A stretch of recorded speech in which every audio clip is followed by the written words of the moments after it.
Hey, good morning, everybody.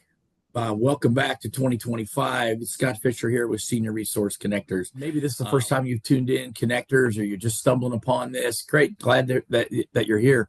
We started Connectors in 2021 as a platform, as a way for those of us that serve families and work with those families who have a loved one who is going through the aging journey, or there are challenges that come with that. And I'm in that story. My wife and I both are loving our parents as this is happening for us. We wanted Connectors to be a way that families and those that are experiencing those changes and challenges would have a trusted voice to listen to. And there's a lot of noise out there, Charles. There's a lot of noise, and everybody wants to talk to the baby boomers and those of us that are in this aging space. But how do you know? How do you know that you're getting good information? How do you know that the people you're talking to are honest, trustworthy, legitimate, That's experienced? that's the challenge that everybody faces, and there's no guidebook. Right. There's no, gee, I learned this in school, so I know how to differentiate between somebody that just wants to sell me something, Yeah. or somebody that wants to help.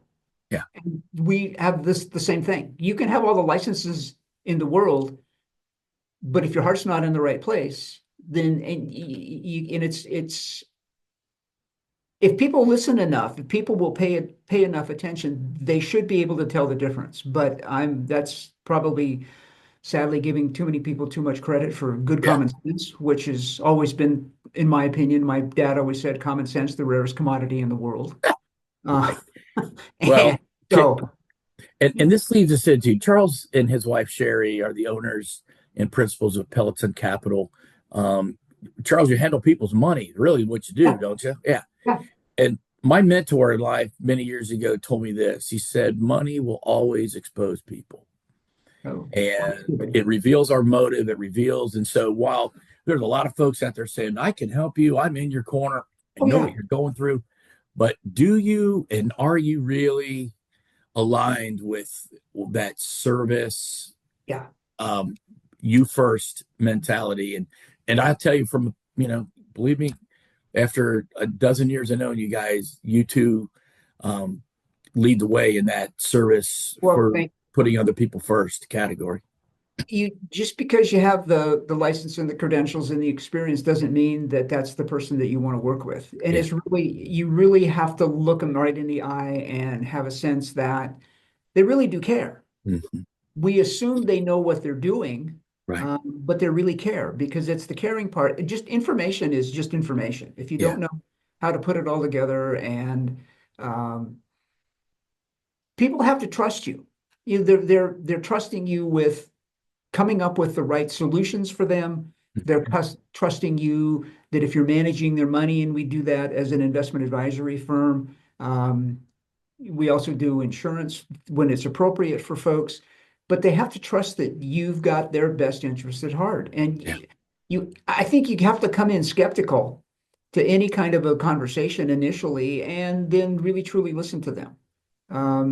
And where are they coming from? And what kind of stories do they tell you? And, What's their persona of performance, if you will, and what do they care about? And well, don't you think people have heard over and over to the point where maybe they just go and shut down and they do the ostrich head in the sand thing, oh, right? Long-term care is going to be such a financial disruption. Medicare and Social Security are under attack. Blah blah blah. Like who's paying for all this long-term care that our parents need, or they say I'm going to need one day, yeah, and and and so people then just shut down and turn it off instead of going, wait a minute, I need to be educated. yeah, it's too much. It's too much noise. The other thing that I've always said is, in the richest country in the history of the world, we have a population that's completely financially illiterate. Mhm. That doesn't help. They don't know what makes sense. They don't know if what they heard today is from someone is really for the benefit of that someone saying it, or that's really good for them to know. Most of the time, we learn it from our parents. If our parents didn't have an idea, didn't have a clue about finances and money and how it all works together, um, then it's tough for people. It's we see it all the time, where there's just, and books have been written about the fact that parents don't know, so kids don't know who to go listen to and who to believe. And now with all of the internet and the social media stuff and everybody's an expert. Everybody knows everything about everything. And trust me, they don't. But they have an Well, agenda.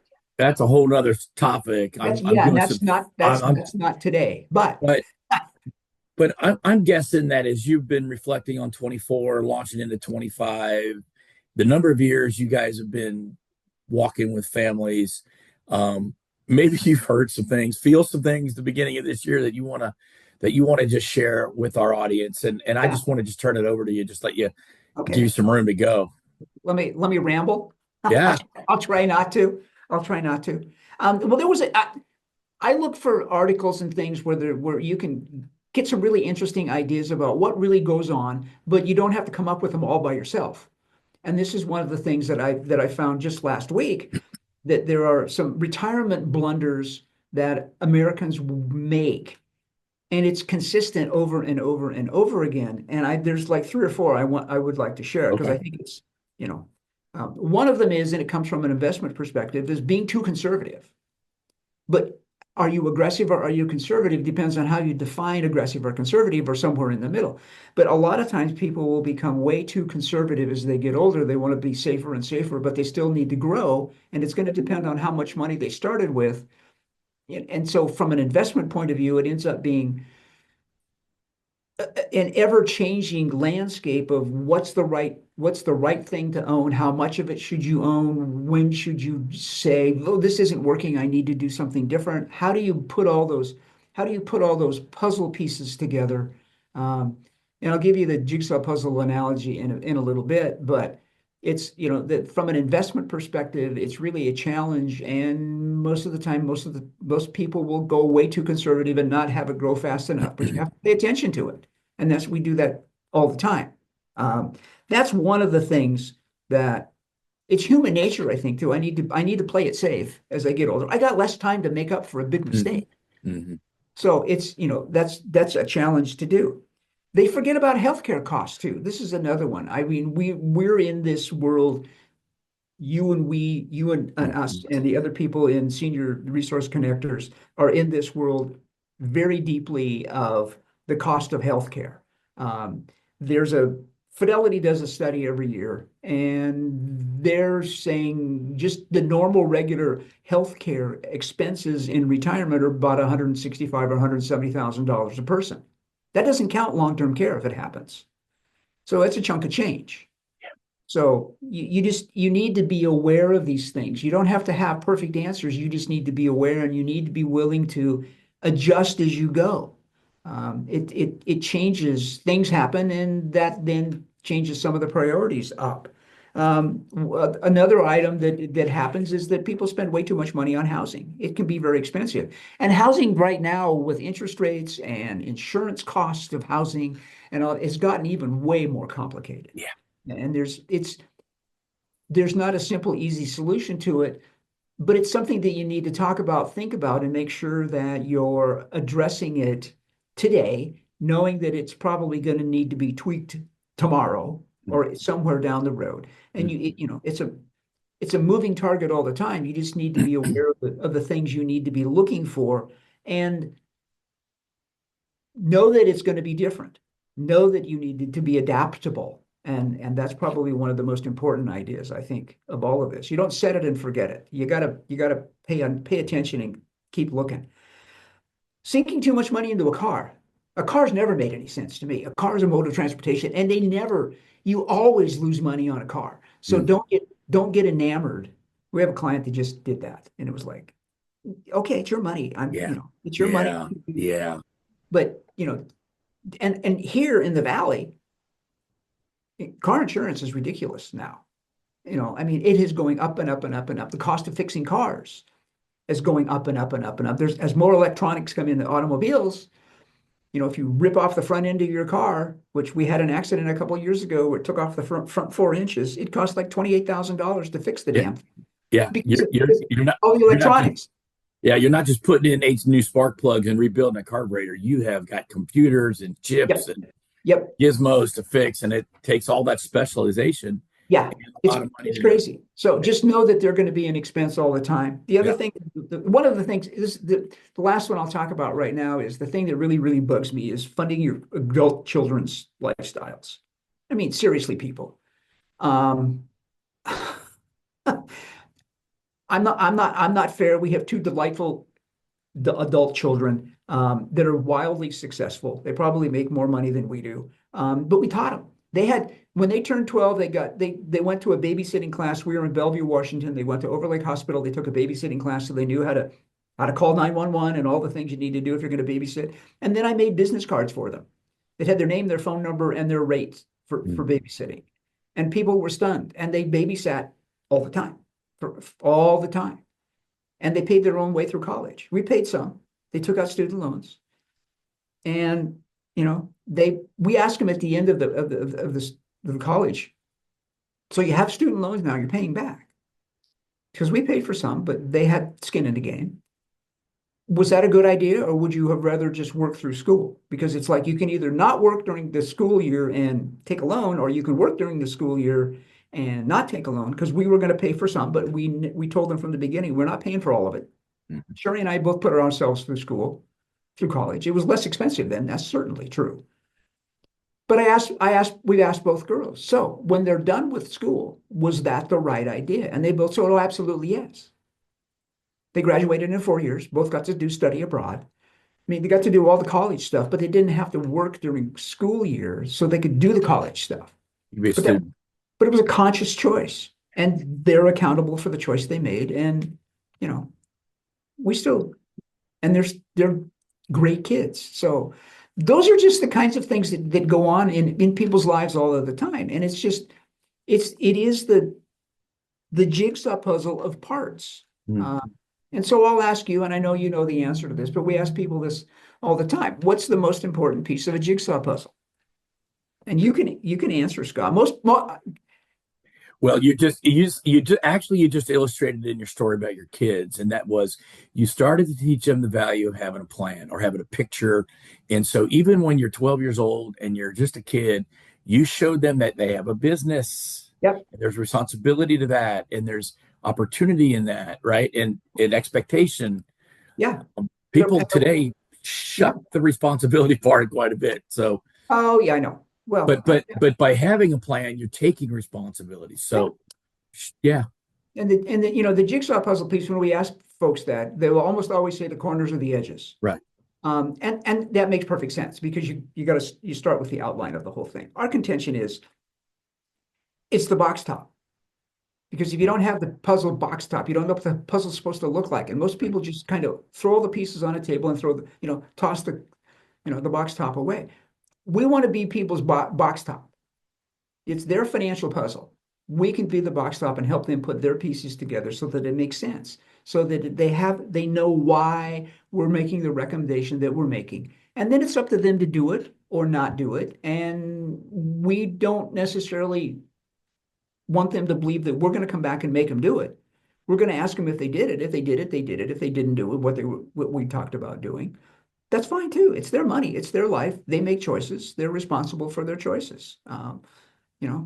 But we've done this long enough because this is 30 plus years for me, and I've done a lot of different ways of doing it, and it came to the conclusion that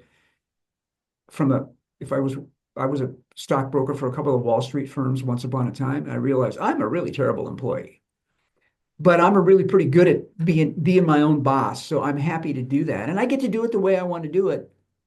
But I'm really confident when I say I know why I'm doing what I'm doing.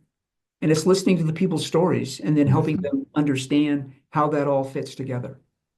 Well, that's why we align, and we've aligned for as many years as we have, because I'm not that I was a crummy employee too. I had way too many employers over a 15-year period before I had my only option was to go to work for me, right? But I had a vision also that I wanted to serve and help people in our business on my terms in a way that was consistent with my value system, Yep. my desire to be a teacher, right? I've been an educator professionally, but now I get to do this as a business as a component. It's like an extension of myself, Yeah. and it is for you. I know that. Yeah. Yeah. Love to teach. Want to show people the way to do it the right way, or show them options and let them Yeah. decide which is the right way for them. Yeah. So, There was I was in an earlier meeting, and we were talking about the need for continuously taking in, as a professional, taking in information from other sources to help us with the way we think, the way we perceive, the way we set yeah. goals, or follow through, or stay focused, or whatever. And I was recalling reading Stephen Covey's book, The Seven Habits, Oh, of successful. 30 years ago, right? Yeah.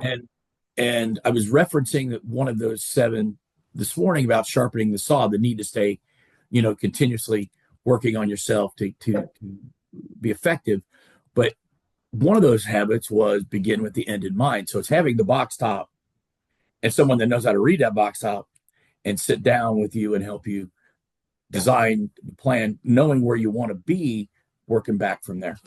Knowing where you want to be, knowing also that along the way you're going to need to make adjustments. Sure. Because life changes. Yeah.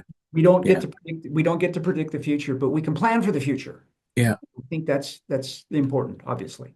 And so, to highlight, then you work with people for years. In some cases, you have clients that you guys are involved with for years.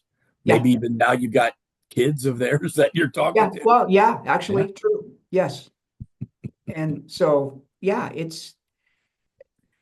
everybody gets to pick and choose who they want to work with. If we resonate with them, great. If we don't, that's okay. We can't help everybody. We're not a fit for everybody. Yeah. So, Tell me why a couple of years ago, I remember you guys were so excited, and we sat down for dinner, and you and Sherry had both gone through your dementia training, and why it was that your heart got drawn even deeper into this space, because there was an energy and an electricity that both of you just felt so compelled to, like, we're all in to more aligning with people that are feeling this pressure and pain of the aging journey for their family.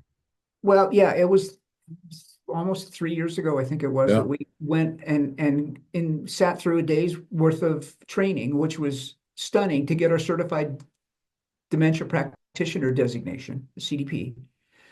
And I was exhausted at the end of the day. I was just absolutely exhausted emotionally, because it was one of those things where I thought, okay, I get all of the components. I get all the logical parts of this. I understand why all of this happens. And I also know that the training was invaluable for us to understand what people are going through, that neither one of us necessarily had those exact experiences in our life, but how you need to understand what's going on and have the people that you're trying to then share your expertise with understand that you understand. And, it's not like we have to come up, again, I've said it before, we don't have to come up with all the answers, but we want to help come up with the solutions that are the right answers for them, giving them choices and letting them decide. But that was just an absolutely exhausting day, because the people that do that on a day-to-day basis are angels. I mean, I got no other way to look at it. And I can't do that. I'm not built that way. But I can help in the way that I can help. And that's what's become the focus of this for us. And I will say this, we talk to advisors all around the country all the time. This whole senior resource connectors thing here in the greater Phoenix area is unlike anything else out there. Mm-hmm. We tell other advisors what we have here, and they're just like, how the heck did you get all that put together? Yeah. It's like, we were just smart enough to join the guy that was putting it all together. So, but it's so important. It's so important for people to understand what's possible. It might not be what can be done, but it's possible that it could be done. Yeah. And just know what's coming and try and plan as much. You can't over plan, because nothing ever works out the way you plan it's going to work out. So it's got to be flexible. Anyway, and that's why we love what we do. Last Friday, I'm in a meeting Um, I'm in a meeting and we're in a physician's practice, and they're mobile docs. They have a clinic and they have mobile practice. Okay. And this is more and more of a thing that practitioners are going to people in their homes or in their assisted living, where Yeah. their primary care is going to the people instead of the people waiting in a waiting room all the time. Yeah. And when we are explaining the elements to the connectors, just a few things: access to some of the best providers of in-home care, access to one of the longest standing premier placement agencies in the city, over 22, one of the premier care managers, master's level nurse, 26 years in grade, 40 years as a clinician, um, access to financial advisors, people that do move management and downsizing, and take all that. Oh man, just the reality of moving my mother from one place to another is Oh yeah. immense. So to have somebody do that for you, oh my God, what's that worth, right? So the physician, she said, I've gotten so busy, I've just told people to Google stuff, and we're like, Oh yeah, no. Google stuff, and she's like, to have you guys, I could just call one number and I can get all you tell, yes. Yeah. And she's No. like, oh my God, what a rescue for their medical practice. And they serve people mobily from Gold Canyon to Surprise. Like, they cover the valley. Yeah. Yeah. I mean, it's the resource. It's the resource connector. Yeah. It's the name is self-explanatory of what Yeah. you guys are and who you are and why you do what you do. And we're just delighted as heck just to be part of it. Because not everybody can get in. I have to tell you that. I mean, Well, no, and we vet and we take our time to get to know our players and our partners. We had to do kind of a quick move on a family last week. This was a very VIP client for one of our members. yeah. She shared it with my firm to help them find the right place, but we needed move managers, downsizers, moving companies, and various other friends from connectors. And it went off like, and I sent them all a note on New Year's Day saying, I am so grateful that all of you are part of my life, because I, with confidence, can share your information to our clients and our VIP. Not that everybody's not a VIP, but this was someone very special to the person who referred it to me. Yeah, and we knew when really understood what you guys are putting together. We could go out and potentially recreate the whole darn thing ourselves, but it would take ages and ages. And you know more about a lot of I mean, we can't be happier than being part of this group of people that care so much, that have all of the skill sets that families need as things change, as everybody, whomever in the family, we all get old. Nobody gets out of here alive. So how do you do it with the most confidence that you have resources that will help you through all of this to the very end?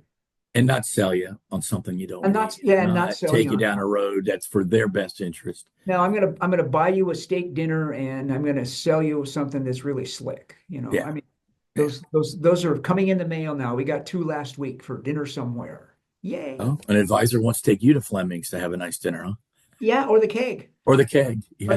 Or Seasons 52. So I mean, I had a choice. Oh my gosh. Well, it is always a joy to talk to you and to start the new year with this conversation.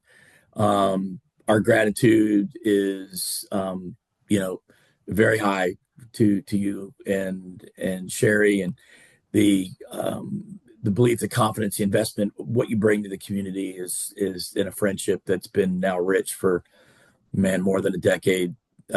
Maybe 15 years now, the first time we met. So, I think so. So if this is your first time to listen in, thank you for joining us. We do this on a regular basis, and we talk to our membership. There's over 40 companies that are part of this group. And I don't want to highlight just to talk about what they do, but as Charles and I've been talking about, the real life issues that people are encountering and dealing with, because that's what's really the pain points that drive people to move. We urge you to get educated. We urge you to call before the crisis. We have a saying around here, as an adult child, Charles, we coined this a few years ago, but it's our turn now to care for those who love and cared for us. And so it's our parents that now need our help. There's a lot to that, but it's our turn now. So Yeah, it is. thanks We're for happy to joining me. be part of this. Thanks. I appreciate that. Charles and Sherry are part of the group. Their contact information will be included in the notes here. We are grateful that you guys took a few minutes to spend the day with us. Look forward to having you around next time, and to our next conversation, Charles. You too. Thanks, Scott. All right. We'll see you later. Take care.